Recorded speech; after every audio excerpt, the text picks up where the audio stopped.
Hello दोस्तों, मैं अपने YouTube चैनल देव एग्री क्लासेस में स्वागत करती हूँ। आज हम लोग कृषि पर्यवेक्षक 2026 का मृदा विज्ञान का रिवीजन करेंगे। तो आइए शुरू करते हैं।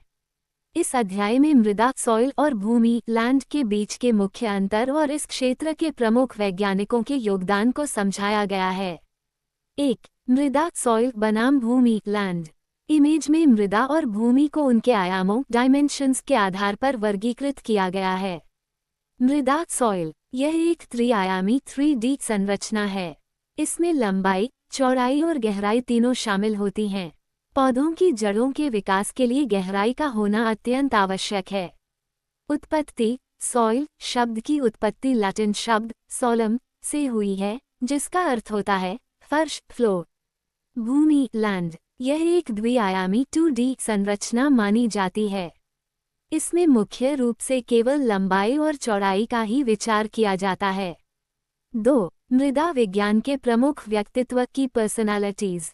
मृदा विज्ञान के विकास में निम्नलिखित वैज्ञानिकों का योगदान अतुलनीय है। वी डोकुचेव वी डोकुचेव इन्हें मृदा विज्ञान सॉइल साइंस एवं पेडोलॉजी के जनक के रूप में जाना जाता है। इनका संबंध रूस से था। उन्होंने ही सबसे पहले मृदा को एक प्राकृतिक पिंड नेचुरल बॉडी के रूप में परिभाषित किया था। जे.डब्ल्यू.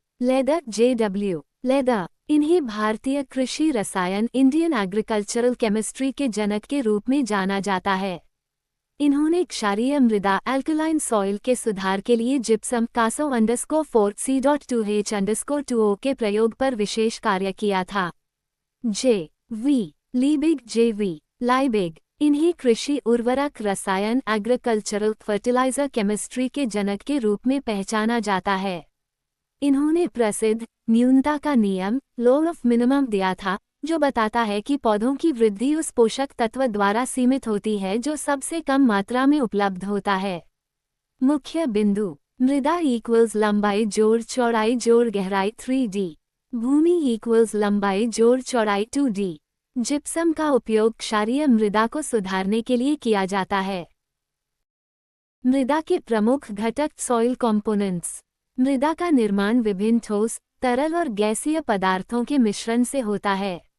एक सामान्य उपजाऊ मृदा के संगठन को निम्नलिखित भागों में विभाजित किया जा सकता है। खनिज पदार्थ मिनरल मैटर यह मृदा का सबसे मुख्य भाग है, जो कुल आयतन का 45% हिस्सा बनाता है। इसमें चट्टानों के टूटने से बने छोटे कण और विभिन्न खनिज शामिल होते हैं। मृदा जल वाटर मृदा के रंध्रों पॉज में जल की मात्रा 25% होती है। ये पौधों की जड़ों द्वारा पोषक तत्वों के अवशोषण के लिए अनिवार्य है। मृदा वायु एयर मृदा में हवा की मात्रा भी 25% होती है। ये जड़ों के श्वसन और सूक्ष्मजीवों की गतिविधियों के लिए ऑक्सीजन प्रदान करती है। कार्बनिक पदार्थ ऑर्गेनिक मैटर यह मृदा का केवल 5% हिस्सा होता है, लेकिन यह उर्वरता की दृष्टि से अत्यंत महत्वपूर्ण है। इसमें पौधों और जीवों के सड़े गले अवशेष होते हैं। महत्वपूर्ण परीक्षा बिंदु एग्जाम पॉइंट्स। वॉन बेमलेन गुणांक। मृदा विज्ञान में कार्बनिक पदार्थों की गणना के लिए वॉन बेमलेन गुणांक का उपयोग किया जाता है। वैज्ञानिक रूप से यह माना जाता है कि मृदा के कुल कार्बनिक पदार्थ में कार्बन की मात्रा लगभग 58% होती है। इसी आधार पर 1.724 का गुणांक निकाला गया है। इसकी गणना 100D58 के आधार पर की जाती है। ह्यूमस की विशेषताएं। ह्यूमस कार्बनिक पदार्थों के पूर्ण अपघटन के बाद बना एक जटिल पदार्थ है। इसके मुख्य लक्षण निम्नलिखित हैं। इसका C/N अनुपात कार्बन और नाइट्रोजन का अनुपात 10:1 होता है। ये स्वभाव में अत्यंत स्थायी होता है और इसका आसानी से आगे अपघटन नहीं होता। अपघटन प्रतिरोधी। ये गहरे काले भूरे रंग का पदार्थ है जो मिट्टी की जल धारण क्षमता और संरचना में सुधार करता है। मृदा परिच्छेदिका सॉइल प्रोफाइल। मृदा परिच्छेदिका पृथ्वी की सतह से लेकर नीचे की मूल चट्टान तक का एक ऊर्ध्वाधर काट वर्टिकल सेक्शन है। ये मिट्टी के विकास और उसकी विभिन्न परतों को समझने में मदद करता है। मृदा के विभिन्न संस्तर सॉइल होराइजन्स। ओ संस्तर ओ होराइजन कार्बनिक ऑर्गेनिक। ये सबसे ऊपरी परत है, जो मुख्य रूप से जंगलों में पाई जाती है। इसमें ताजी गिरी पत्तियां, टहनियां और सड़े गले जैविक पदार्थ क्यूमस होते हैं। असंस्तर ए होराइजन निक्षालन अलुविएशन परत, इसे A2A संस्तर भी कहा जाता है। यहाँ से खनिज और पोषक तत्व पानी के साथ घुलकर नीचे की परतों में चले जाते हैं, इसलिए इसे निक्षालन परत कहते हैं। इसमें ह्यूमस और खनिजों का मिश्रण होता है। बी संस्तर बी होराइजन संचयन इलुविएटन परत, ऊपरी परतों ए संस्तर से बहकर आए खनिज और पोषक तत्व इसी परत में जमा होते हैं। इसे उपमृदा भी कहा जाता है।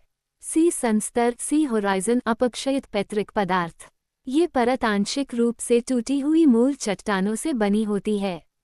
यहाँ जैविक क्रियाएं बहुत कम होती हैं और पौधों की जड़ें यहाँ तक कम ही पहुँचती हैं। आर संस्तर आर होराइजन कठोर चट्टानें बेडरॉक, ये सबसे निचली और ठोस परत है। ये वह आधार है जिससे समय के साथ मिट्टी का निर्माण होता है। महत्वपूर्ण शब्दावली की टर्म्स। सोलम मृदा की सच्ची मृदा ट्रू सॉइल कहलाती है।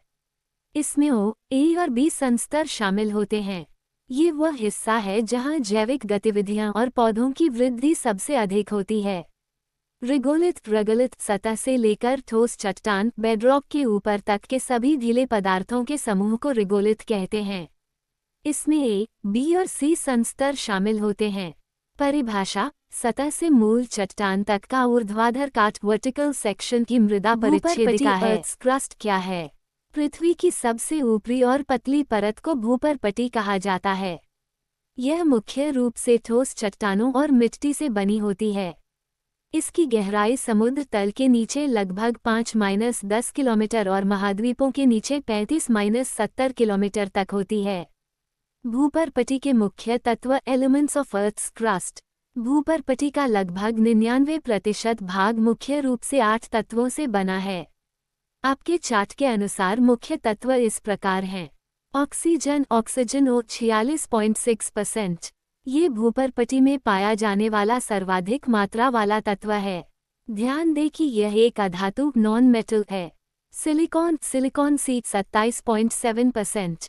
ये दूसरा सबसे प्रचुर तत्व है और एक उपधातु है। ये रेत और क्वार्ट्ज का मुख्य हिस्सा है। एल्यूमिनियम 8.1%। ये भूपरपटी में पाई जाने वाली सबसे प्रचुर धातु मोस्ट अबंडेंट मेटल है। लोहा आयन फे 5.0%। ये चौथी सबसे अधिक मात्रा में पाई जाने वाली धातु है। याद रखने की ट्रिक, OCl फे O equals oxygen, C equals silicon, Al equals aluminium, फे इक्वल्स फेरस लोहा।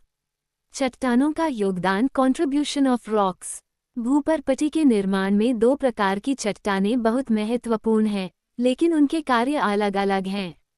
आग्नेय चट्टानें इग्नियस रॉक्स कुल भूपरपटी का लगभग 95% हिस्सा आग्नेय और कायांतरित चट्टानों से बना है।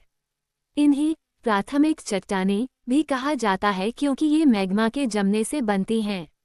अवसादी चट्टानें सेडिमेंटरी रॉक्स, हालांकि ये पूरी परत का केवल 5% हिस्सा हैं, लेकिन मृदा निर्माण सॉइल फॉर्मेशन में इनका योगदान 74% है। खेती और पौधों के विकास के लिए यही चट्टानें सबसे महत्वपूर्ण होती हैं। महत्वपूर्ण परीक्षा बिंदु की एग्जाम पॉइंट्स। यदि आपसे संपूर्ण पृथ्वी होल अर्थ में सर्वाधिक तत्व पूछा जाए तो वह लोहा आयन है। लेकिन यदि केवल भूपरपटी क्रस्ट की बात हो तो ऑक्सीजन नंबर 1 पर आता है। भूपरपटी को अक्सर सेल भी कहा जाता है क्योंकि इसमें सिलिका C और एल्यूमिनियम Al की प्रधानता होती है। वायु द्वारा मृदा क्षरण विंड इरोजन एक ऐसी प्रक्रिया है जिसमें हवा की शक्ति से मिट्टी के कण अपने स्थान से हटकर दूसरी जगह चले जाते हैं। ये प्रक्रिया मुख्य रूप से 3 चरणों में होती है, जो मिट्टी के कणों के आकार और हवा की गति पर निर्भर करती है। 1. निलंबन सस्पेंशन। ये प्रक्रिया सबसे महीन कणों के लिए होती है। कणों का आकार 0.1 मिलीमीटर से कम व्यास वाले कण। प्रक्रिया इतने छोटे और हल्के होने के कारण ये कण हवा के झोंकों के साथ ऊपर उठ जाते हैं और हवा में तैरते रहते हैं। ये धूल के बादलों के रूप में मीलों दूर तक जा सकते हैं। क्षरण का प्रतिशत, कुल मृदा क्षरण में इसका योगदान लगभग 3-4% होता है। 2. उच्छलन सॉल्टेशन। ये वायु क्षरण का सबसे महत्वपूर्ण और हानिकारक चरण है। कणों का आकार 0.1 मिलीमीटर से 0.5 मिलीमीटर के बीच के मध्यम आकार के कण। प्रक्रिया, हवा के दबाव से ये कण जमीन से थोड़ा ऊपर उठते हैं और फिर गुरुत्वाकर्षण के कारण वापस जमीन पर गिरते हैं। गिरते समय ये दूसरे कणों से टकराकर उन्हें भी उछाल देते हैं। यह एक उछलने की श्रृंखला जैसी प्रक्रिया बन जाती है। क्षरण का प्रतिशत, ये सबसे अधिक क्षरण करता है, जो कुल क्षरण का 50-75% होता है। 3. सतह सर्पन सरफेस क्रीप। ये बड़े और भारी कणों के लिए होता है। कणों का आकार 0.5 मिलीमीटर से अधिक व्यास वाले भारी कण। प्रक्रिया, ये कण इतने भारी होते हैं कि हवा इन्हें ऊपर नहीं उठा पाती। इसलिए ये हवा के दबाव या उच्छलन प्रक्रिया के दौरान गिरने वाले कणों के धक्के से जमीन की सतह पर धीरे धीरे रेंगते या लुढ़कते हैं। क्षरण का प्रतिशत, कुल क्षरण में इसका हिस्सा 5-25% होता है। मृदा क्षरण को रोकने के उपाय। जैसा कि आपके नोट में उल्लेख है, सोयाबीन जैसी फसलें मृदा क्षरण को रोकने में बहुत प्रभावी होती हैं। इसके पीछे मुख्य कारण हैं। भूमि आवरण कवर क्रॉप्स। सोयाबीन जैसी फसलें जमीन को पूरी तरह से ढक लेती हैं, जिससे हवा सीधे मिट्टी के संपर्क में नहीं आ पाती। जड़ संरचना, पौधों की जड़ें मिट्टी के कणों को आपस में बांधे रखती हैं, जिससे उनका उड़ना मुश्किल हो जाता है। हवा की गति कम करना। घनी फसलें जमीन की सतह पर हवा की गति को धीमा कर देती हैं, जिससे उच्छलन और सर्पन की प्रक्रिया कम हो जाती है। यह इन्फोग्राफिक भारत के प्रमुख राष्ट्रीय अनुसंधान संस्थानों, नेशनल रिसर्च इंस्टीट्यूट्स के बारे में जानकारी देता है। इसमें एक पुराने कागज विंटेज स्टाइल के बैकग्राउंड पर भारत के मानचित्र के साथ संस्थानों के नाम और उनके स्थानों को दर्शाया गया है। यहाँ इसका विस्तृत विवरण दिया गया है। मुख्य शीर्षक, प्रमुख राष्ट्रीय अनुसंधान संस्थान मेजर नेशनल रिसर्च इंस्टीट्यूट्स।